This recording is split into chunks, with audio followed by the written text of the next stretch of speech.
Buenos días, hoy estamos en Bogotá, protagonistas, visitando el Consejo Distrital y vamos a entrevistar a Daniel Briceño, uno de los concejales más reconocidos a nivel nacional, a quien algunos llaman el concejal Secop. Vamos a que nos cuente un poquitico qué está sucediendo desde la capital.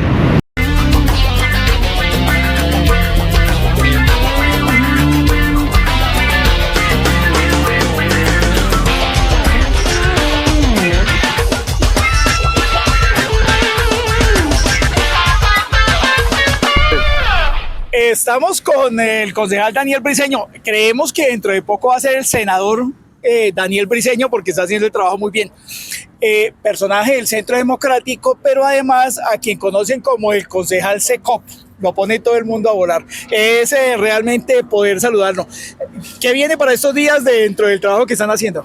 Bueno, primero un saludo para todos ustedes, y sí, es así nos están diciendo, pero yo creo y le transmitimos a la gente el mensaje. El Secop es una herramienta supremamente importante, afortunadamente logramos defenderla. Recuerden que el gobierno quería acabarla, y es importante porque es en el Secop donde usted encuentra en qué se gasta la plata. Y cuando usted puede responder la pregunta de en qué se gastan los impuestos que usted paga, usted tiene pues una herramienta supremamente poderosa. Estamos dando seguimiento a muchas cosas. Hoy estuve en el Espinal en los últimos días, haciéndole seguimiento a las obras de infraestructura de educación superior.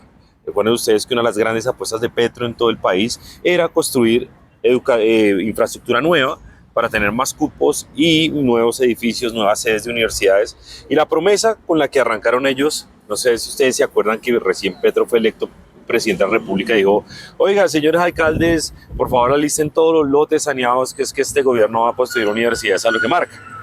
La promesa del señor ministro, señor Daniel Rojas, fueron que iban a construir 100 nuevas sedes de universidades. Al final contrataron 19 y a la fecha únicamente 6 tienen avances del menos del 10%. Es decir, van absolutamente quedados en una de las grandes promesas que era que la universidad pública tuviera mejores sedes. Entonces estuvimos en el Espinal, ahí estuvimos en la polémica ayer en redes sociales con el propio ministro Daniel Rojas, que no les gusta que uno les haga control, pero estuvimos en el Espinal y lo que encontramos fue un lote vacío en donde hoy debería haber un edificio de este instituto técnico público ahí en esa ciudad.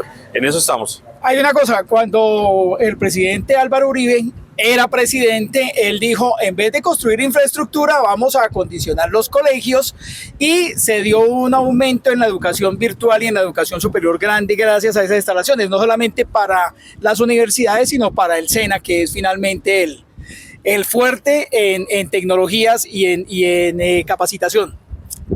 Sin embargo, él tuvo mucho en cuenta que se necesitaba hacer un estudio también de mercado, no es hacer sedes, sino claro, mirar cuántos profesionales se requiere de una zona.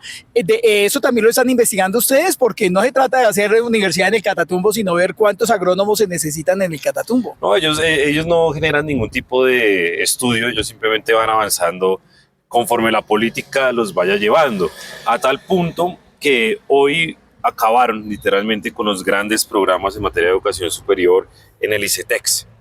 Esa fue otra promesa. Entonces, el sesgo ideológico de ellos los lleva a pensar que una persona no debería estudiar en una universidad privada, sino lo debería estudiar en una universidad pública únicamente, y que por eso ellos tienen que aumentar los edificios, como si la gente fuera a salir corriendo para las universidades públicas solo por ese hecho.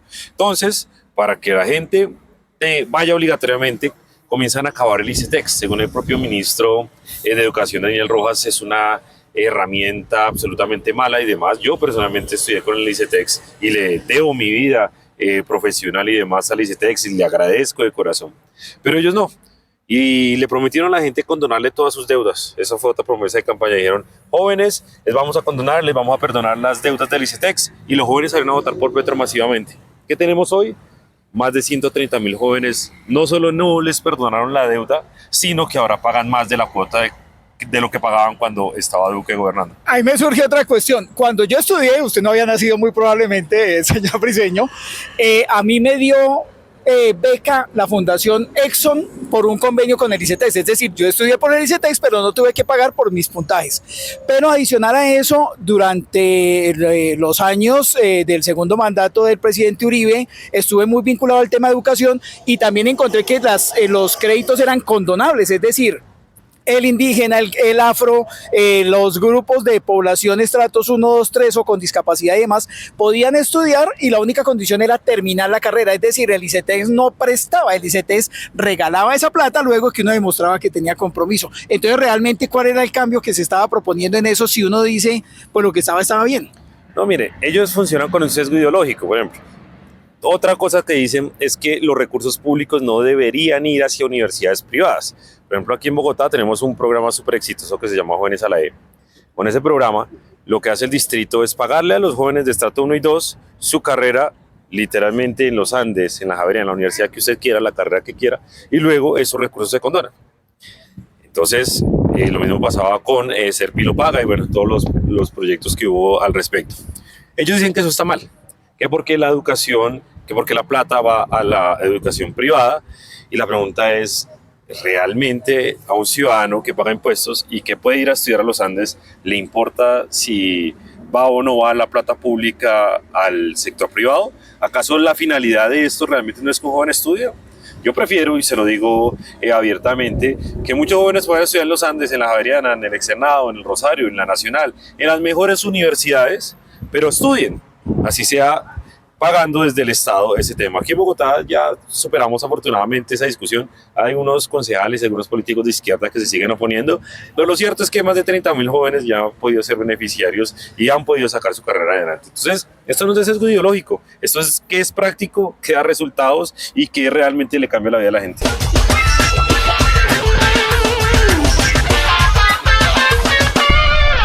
Medellín estaba la semana pasada presentando también el asunto y estaba también muy bien la propuesta educativa. Viene otro asunto que nos llama la atención. Es que hay algo de ignorancia de pronto de parte del ministro de Educación, porque es que las universidades no son entidades de carácter de lucro, con ánimo de lucro. Entonces, nosotros hace poco con el camarógrafo estuvimos haciendo un curso en la Universidad de La Sabana totalmente gratis. Entonces, ¿es que también hay desconocimiento de eso o simplemente es parte del discurso? Es un discurso donde creen que todo lo privado es malo.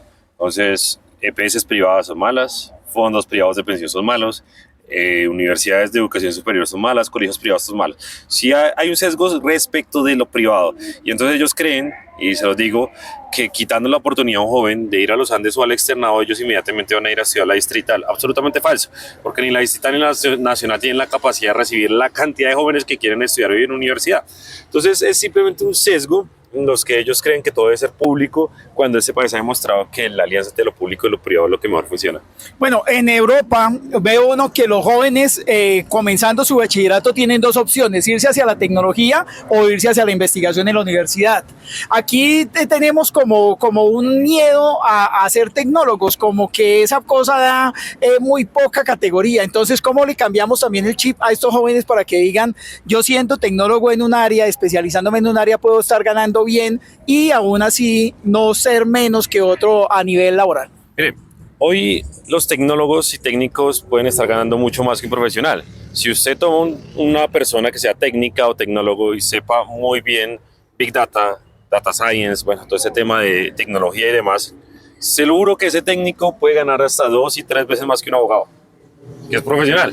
Nosotros los abogados, ya este país no necesitamos abogados, por favor. Necesitamos técnicos y tecnólogos en temas de tecnología. Y a poco ha venido cambiando esa mentalidad y esta generación la ha adaptado. El problema es que los que no han venido cambiando son el Estado. Porque en este auge de carreras técnicas y tecnológicas en todo el mundo, el SENA no debería estar dedicado a darle cuotas a la familia David Racero, ¿cierto? Ni a repartirse burocráticamente entre los amigos de Ariel Ávila y los amigos de la señora Claudia López, sino que el SENA debería estar dedicado a fortalecerse técnicamente y debería ser hoy punta de lanza, que no lo es. Mire, las carreras técnicas y tecnológicas son tan importantes que hasta la Universidad de los Andes sacó como tal una cantidad de programas técnicos y tecnológicos que ellos entienden que la educación y el mercado están cambiando. Entonces, si nosotros no hacemos eso, a partir del SENA, y seguimos creyendo que el SENA es, como decían antes, una entidad ahí que ayuda porque usted no puede entrar a la universidad, absolutamente falso.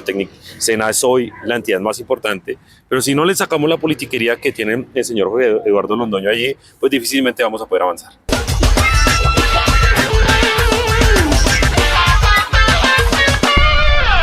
Bueno, entiendo que usted tiene que irse ahorita a trabajar, pero ¿Qué hacemos con las contralorías? Porque es que me llegan a mí unos reportes de correo en la Contraloría diciendo, hombre, hicimos estos hallazgos, pero todos son posteriores, y uno que está en las regiones se da cuenta que hacen un hallazgo de más de 100.000 cosas torcidas que hay. ¿Qué hacemos? Habría que acabar con la Contraloría. ¿Cómo lograr que realmente haya una entidad eficiente en el tema financiero? Yo sí creo que las contralorías departamentales tienen que acabarse, por una razón. La Contraloría General tiene contralorías en cada región, delegadas y territorializadas, pero al tiempo las asambleas terminan escogiendo contralores departamentales y los distritos, como en Bogotá, escogemos contralores distritales y algunos pueden escoger contralores municipio, dependiendo del tipo de municipio. La pregunta es cuánta plata se ha recuperado y qué resultados dan. En últimas, los órganos de control, tanto Procuraduría, Contraloría y Personerías, terminan siempre convertidos en fortines políticos. Y esto es como se eligen. Entonces, si la corporación pública, bien sea consejo o asamblea, escogen como tal al funcionario que va a ser contralor y personero, al igual que el Congreso, el Senado escoge al procurador que investiga a los mismos senadores, pues no va a pasar nada. Te pregunta hoy, ¿qué resultados puede dar un tipo como Gregorio El Hacha frente a la Procuraduría? Ninguno, por una razón, y es que le debe la Procuraduría a 100 senadores.